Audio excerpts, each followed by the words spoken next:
Psalm 23 says, and we could probably quote it right now, most of us, "Yea, though I walk through the valley of the shadow of death, I will fear no evil, for thou art with me."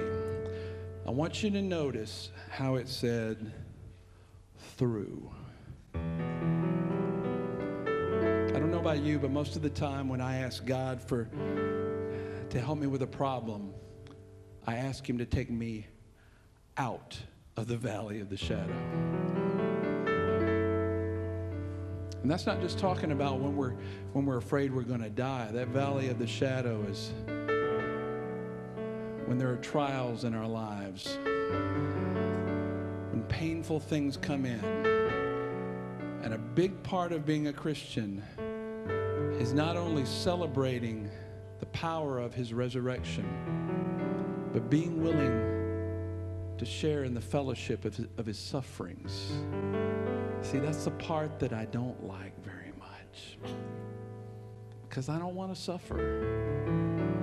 I want God to keep me free from all pain, and I want Him to take every problem out of my way. But anybody who's been in here and lived for a few years knows that God doesn't always just take you out of the problem. No, usually, He's leading you through it. And He's telling you tonight, and I want you to hear this, whatever struggle you're going through right now, He is trying to tell you, child, whatever you're going through, whatever valley, I'm going to be with you.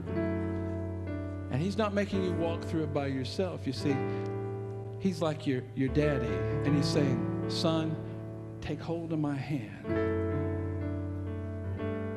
I don't know if you ever walked through a scary, dark place when you were a child and your father took you by the hand and you wanted to run through that dark alley, or you wanted to get through it fast. But your father said, no, son, we're not running through this valley. We're walking. We're walking one step at a time, and we're not going to turn back. We're not going to be afraid. Do you trust in me, son? Do you trust me? Then take my hand and walk on through the valley. And a good child will take his father's hand and entrust, with the world caving in around them, he'll keep on walking. And that's what God is telling you tonight. With what you're facing, what you were thinking about before you walked in this room, with the pain, the suffering, the trial, He's saying, I may not take you out of this valley, but I'm telling you right now, I'm going to walk you through it. And your job is just to trust like a child, to be like a child and trust in your daddy to take you through that valley.